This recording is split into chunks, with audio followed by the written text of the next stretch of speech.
అమ్మను మించిన దైవం లేదంటారు.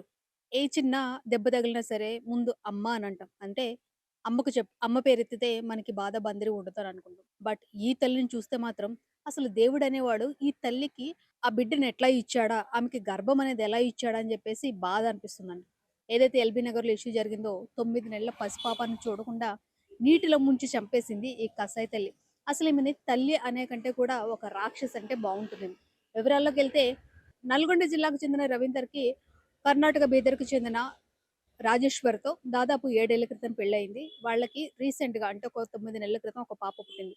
వీళ్ళకి పెళ్లయిన తర్వాత జీవనోపాధి కోసము ఎల్బీ నగర్‌లోని ఇంజాపూర్‌లో ఉంటున్నారు. ఎవరైతే రవీందర్ రెడ్డి ఉన్నారో, రవీందర్ రెడ్డి బాటసింగారంలోని ఫ్రూట్ మార్కెట్‌లో ఒక హమాలీగా పనిచేస్తూ వాళ్ళ కుటుంబాన్ని పోషించుకుంటున్నారనమాట. సో, ఇలాగ వాళ్ళ జీవితం నడుస్తూ ఉంది గత కొద్ది కాలంగా. అయితే గత కొద్ది కాలంగా రాజేశ్వర్లు ప్రవర్తనలో మార్పొచ్చి ఆమె భర్త రవీందర్ చెప్తున్నారు. ఏంటంటే మాట వినకపోవడము, ఇంట్లో పని చేయకపోవడము, సింపుల్‌గా చెప్పాలంటే ఏంటిదంటే మొత్తంగా సంసారాన్ని తీసి పక్కన పెట్టింది. దానికి తోడు అంటే సంసారాన్ని పక్కన పెట్టేసిందంటే ఏదో బాధ్రబందీలనుకోవచ్చు. భార్యాభర్తల మధ్య ఏదో గొడవలు, లేకపోతే ఇంటి పరిస్థితి బాలేదని అనుకోవచ్చు. ఈ దరిద్రానికి తోడేంటంటే మళ్ళీ ఈవిడ గారికి డ్రింకింగ్ హ్యాబిట్ కూడా అలవాటుందంటండి. అంటే కల్లు అండ్ ఆల్కహాల్ కూడా తీసుకోవడం ఎక్కువైందంట ఈ మధ్యలో. సో, దానివల్ల కూడా ఇద్దరికి గొడవలొస్తూ ఉన్నాయి. అయినా సరే రవీందరు నా భార్య మారుతుంది. బిడ్డ పుట్టింది కాబట్టి భార్య మారుతుందని చెప్పేసి కొండంత ఆశతో ఇంట్లో పనులన్నీ చేసుకొని ఆయనే మళ్ళీ ఎక్కడైతే హమాలీగా పనిచేస్తున్నాడో అక్కడికెళ్ళి పనంతా చేసుకొని వస్తున్నారనమాట. ఇలా జరుగుతుంది. అయితే ఈ మధ్య కాలంలో ఏంటిదంటే ఈ గొడవలు బాగా ఎక్కువైపోవడము, ఏదైనా ఒక ఇష్యూ అడిగితే ఏంటిదంటే చెప్పా పెట్టుకొని ఇంట్లో నుంచి వెళ్ళిపోవడం ఈవిడ. అది కూడా ఒకరోజు కాదండి 2, 3 రోజులు చెప్పా పెట్టుకొని వెళ్ళిపోవడం. ఏది ఆ చంటి పాపని తీసుకొనెళ్ళి. ఆమె ఎక్కడికెళ్తుందన్న విషయం ఎవరికీ తెలీదు. తల్లిగారింటికెళ్తుందా? మిగతా చోట ఎక్కడికెళ్తుందా? తెలీదు. ఫోన్‌ల సంగతి ఇంకా సరే సరి. అయినా సరే ఈ రవీందర్ ఏంటిదంటే భార్య మారుతుంది, మారుతుంది, మారుతుంది అని చెప్పేసి అలాగే ఉన్నారాయన. బట్ అది శృతి మించిపోయిందండి. ఏంటిదంటే తాగేయడం, పడిపోవడం, ఇంటికి రాకపోవడం, ఎవరో చెప్తే వెళ్లి ఈయన్ని తీసుకొచ్చుకోవడము. ఇంకా ఏంటిదంటే అసలు పాప ఉందో లేదో కూడా పట్టించుకోకుండా ఉండడం. అంటే అసలు పాప సంగతి కంప్లీట్‌గా మర్చిపోయినట్టు బిహేవ్ చేస్తుందన్నమాట ఈ మధ్య. ఈ గొడవలన్నీ మళ్ళీ జరుగుతా ఉన్నాయి. అయినా సరే ఓపిక పట్టుకొని ఉంటున్నారు రవీందర్ ఎవరైతే ఉన్నారో. బట్ ఇది హద్దులు మించిపోయిందండి. ఆదివారం అంటే నిన్న సాయంత్రం దాదాపు 6, 6:30 సమయంలో ఈమె ముందుగానే ఫుల్‌గా డ్రింక్ చేసుంది. డ్రింక్ చేసిన తర్వాత నిద్రపోతుంది పాప. పాప పేరు లోకసార్ నన్నరాధ. ఫోటో చూడండి ఎంత ముద్దుగా ఉందో పాప. సో, నిద్రపోతున్న పాపని తీసుకొని ఏదైతే బైరమ్మలగూడ చెరువుందో ఆ చెరువు దగ్గరికెళ్ళింది. ఇప్పుడు ఒక పాపని ఎత్తుకొని వెళ్తూ ఉంటే చుట్టుపక్కల వాళ్ళు ఏమనుకుంటారండి?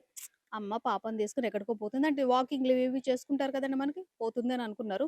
బట్ ఈ రాక్షసి ఆ చెరువు దగ్గరికెళ్ళేసరికి ఏంటిదంటే మొత్తానికి తల్లి అని మర్చిపోయింది. కన్న పేగు తెంచుకొని పుట్టింది నా బిడ్డ అన్న విషయం మర్చిపోయింది ఈ రాక్షసి. అందుకే అన్నానండి స్టార్టింగ్‌లో. పిల్లలు లేని వాళ్ళు గుళ్ళు చుట్టూ, గోపురాల చుట్టూ ప్రదక్షిణలు చేసుకుంటూ, ఉపవాసాలు చేసుకుంటా, అక్కడికి ఇక్కడికి తిరుగుతా ఉంటే దేవుడు వీళ్ళకి పిల్లల్నిస్తే ఏంటిదంటే ఎట్లా పెంచుకోవాలో తెలియక చస్తున్నారనమాట. ఆ పిల్లల్ని చంపడం కాదు. ఫస్ట్ వీళ్ళు చచ్చిపోతే దరిద్రం వదిలిపోతుందనమాట.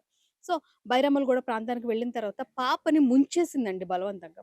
పాపని బలవంతంగా ముంచేసింది. ఎప్పటి వరకంటే ఈవెన్ పాప ప్రాణం పోయేంత వరకు, ఊపిరి పోయేంత వరకు కూడా ఆ నీటిలలోనే అదిమి పట్టుందనమాట.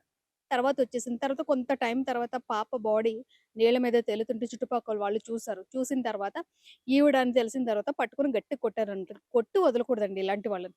సో, తర్వాత స్థానికులు ఎవరైతే ఉన్నారో ఆ స్థానికులు పోలీసులకి సమాచారం ఇచ్చారు. సమాచారం ఇచ్చిన తర్వాత పోలీసులు వచ్చి ఈ లోకశాన్ని, రాజేశ్వరిని తీసుకొని వెళ్ళడం జరిగిందనమాట. సో, పోలీసుల ప్రాథమిక విచారణలో ఏమని అంటున్నారంటే వాళ్ళు మద్యం మత్తులో ఉంది. సో, మద్యం మత్తులో ఉంది. ఏం చేసిందో తెలియక చేసిందని అంటున్నారు. నాకిక్కడ ఒక చిన్న డౌటొస్తుందండి. ఏదో మన మగవాళ్ళని అంటాం చూడండి, తాగితే తల్లెవరో, పెళ్ళెమెవరో తెలీదా అని. అలాగా ఈమె అంత మత్తులో ఉందండి. అంటే పిల్లని చంపేయాలన్నంత మత్తు ఎందుకొచ్చింది? మత్తులో పిల్లల్ని చంపేస్తారండి ఎవరైనా? కాదు గదా! కోపముంది. కోపముంటే ఎవరి మీద తీర్చుకోవాలి? ఆవిడ భర్త మీద కోపముంటే భర్త మీద తీర్చుకోవాలి తప్ప పాపల మీద తీర్చుకోవడం ఏంటి? సో, ఈ విషయం తెలిసిన తర్వాత రవీందర్ రెడ్డి ఆ స్పాట్‌కొచ్చి ఆయన ఏడుస్తుంటే మనకి కళ్ళల్లో నీళ్లు తిరుగుతున్నాయన్నమాట. ఎందుకంటే కూతురంటే ఎవరికిష్టమంటే నాన్నకి బాగా ఇష్టమనమాట. సో, ఆయన బాధ చూస్తుంటే చాలా వర్ణనాతీతంగా ఉంది.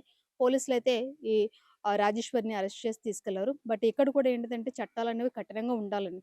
మగవాళ్ళకైనా, ఆడవాళ్ళకైనా తప్పు తప్పే. సో, ఇప్పుడు సమాజంలో ఏంటిదంటే భర్తను భార్య చంపేయడం, భార్యను భర్త చంపేయడం ఈ ట్రెండ్ అయిపోయిందనమాట.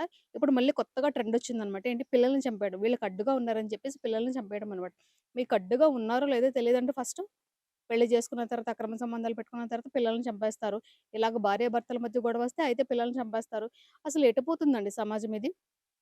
సో, ఇలాంటి వాళ్ళకి కూడా సమాజం అనేది ఒక మంచి పాఠం అనేది నేర్పించాలి.